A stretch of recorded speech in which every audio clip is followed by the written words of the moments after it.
Ako si Tom, may pangarap pero walang trabaho.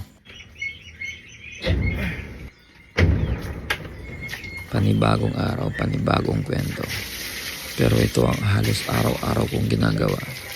Araw-araw kong nililinisan itong bahay ng mga bibe.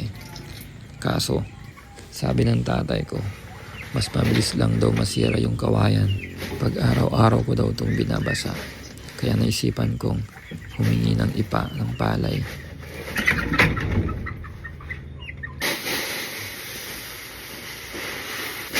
Ang kagandahan lang dito sa amin, yung ipa ng palay ay hinihingi lamang. Kaso paunahan nga lang kasi marami na rin humihingi ng ipa ng palay dahil ginagamit din nila. Pagkatapos kong nilagay itong ipa ng palay, ayun pinakyat ko na yung mga alaga ko, mga tuwang-tuwa. Sana all. Bagong bed. Yung pinagmasdan pa talaga yung ginawa ko sa kanila. Hindi ko alam kung natuwa sila o hindi. Ang importante, hindi na ako mahihirapan maglinis ng mga dumi nila